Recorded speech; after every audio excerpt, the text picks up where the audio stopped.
What is up, YouTube fam? Hope everybody's doing well.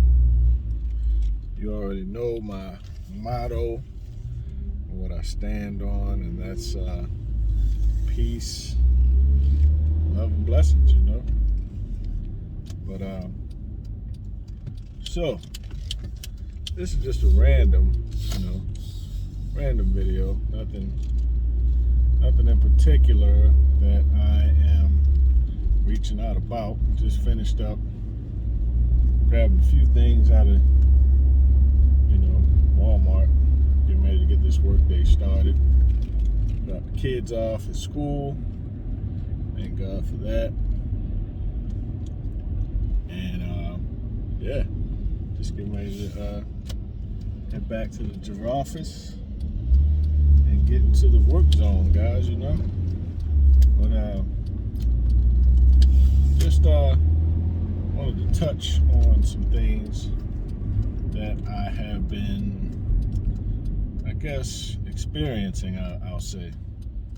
So I've been actually listening to, reading/listening to Rich Dad, Poor Dad, which I know the book is very old and I'm late to the party, but I gotta tell you, what an excellent read, man.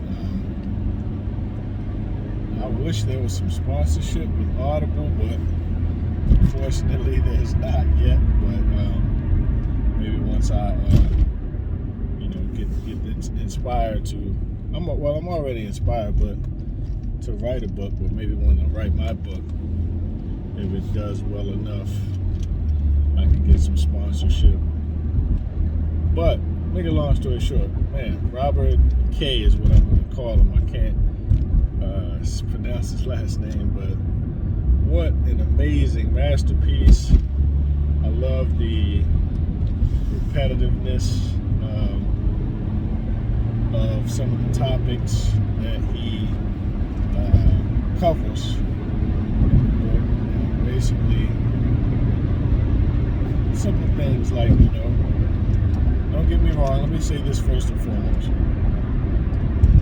I'm appreciative of my education, and I do feel like it's an accomplishment, as well as my professional work situation. I'm greatly appreciative of what I do. I have a lot of freedom.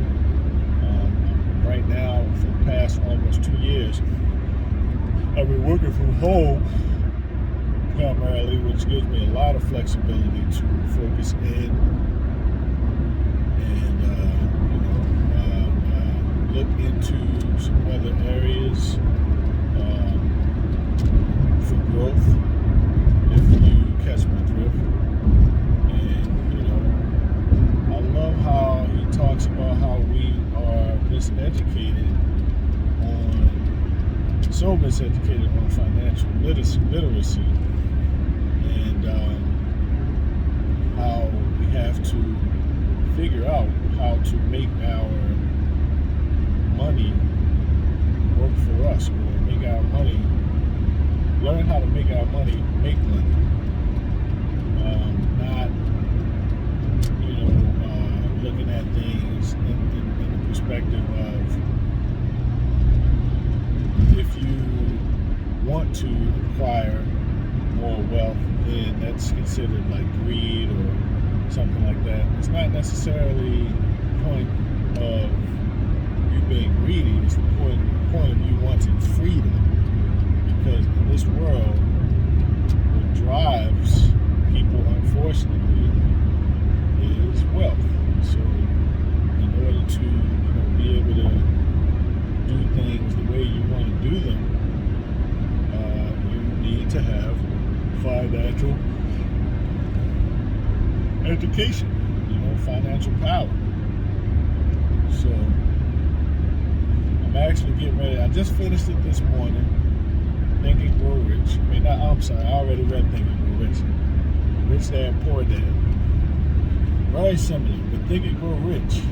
And the author, I think, of Rich Dad, Poor Dad even references Think and Grow Rich. I've listened to that book probably 2 or 3 times already, and I believe it manifested.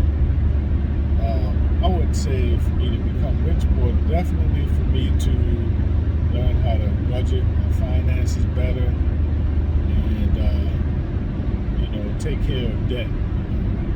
Right now, I can honestly say that credit-wise, my credit has never been as good as it is now, and that's mainly because I've been already practicing some of these things that Robert K discusses in Rich Dad Poor Dad, and some of the things that are talked about in How to Think and Grow Rich. Because it starts in your mind. Whatever that is you want to do starts in your mind. You have to exercise your mind every day. You know what I mean? Like my wife and I, we've signed up for seminars, and we're going to start traveling and meeting with people and networking because it's time. If COVID didn't show the world that it's time, like it's time. We can't continue to and don't sit there, and think that the first thing you try is going to work. Like that's not the first job you applied for you didn't get. So it's the same principle. So anyway, I've almost talked for 7 minutes, but this is just my quick little synopsis or analyzation of Rich Dad Poor Dad. Excellent read, and I love it because sometimes don't get me wrong, I love my music, but sometimes you don't want to hear any music. Working out. I'm sorry, guys. Oh man, I changed the game up, so school being back in, been getting up at 5 o'clock. Yesterday I got up at 5:30. Today I got up at 5. So I still didn't get actually into the office to get busy on my workout until at least 5:30. So my goal is to get down into the gym by no later than 5:15. That gives me a whole 45 minutes. Woo! I'm sorry, to work out. But anyway, gotta jump into some meetings. That's my life. I'm grateful. Peace. Love and blessings, guys. Rich Dad, Poor Dad, Robert K. I appreciate this groove, man. I'm going right back at it. I gotta go right back for another listen because it's so much. Peace, love, and blessings. And our reward. Some time ago, a friend named Richard came from Boston to visit Kim in Phoenix. He was impressed with what we had done through stocks and real estate. The Phoenix real estate prices were depressed. In a quarter of a mile, continue straight. We spent 2 days showing him what we thought were excellent opportunities for cash flow and capital appreciation. Kim and I are not real estate agents. We are strictly investors. After identifying Continue straight.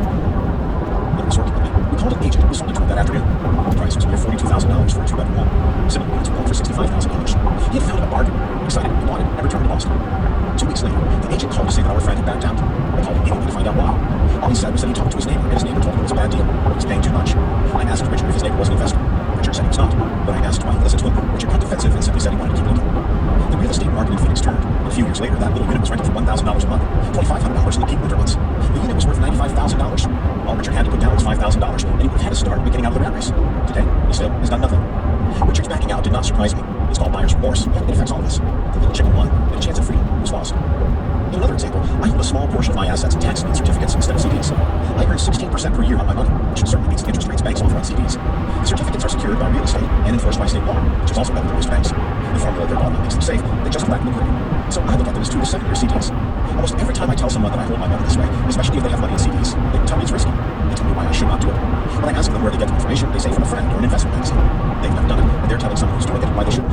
The lowest yield I look for is 16%, but people who are filled with doubt are willing to accept a far lower return. Doubt is expensive. My point is that it's those doubts and cynicism that keep most people poor and playing it safe. The real world is simply waiting for you to get rich. Only a person's doubts keep them poor. As I said, getting out of the rat race is technically easy. It doesn't take much education. But those doubts are cripplers for most people. Cynics never win, said Rich Dad. Unchecked doubt and fear creates a cynic. Cynics criticize and winners analyze was another of his favorite sayings. Rich Dad explained that criticism blinded while analysis opened eyes. Analysis allowed winners to see that critics were blind and to see opportunities that everyone else missed. And finding what people miss is key to any success. Real estate is a powerful investment tool for anyone seeking financial independence or freedom. It is a unique investment tool. And every time I mention real estate as a vehicle, I often hear, I don't want to fix toilets. That's what Peter Lynch calls noise. That's what my Rich Dad would say is the cynic talking. Someone who criticizes and does not analyze. Someone who lets their doubts and fears close their mind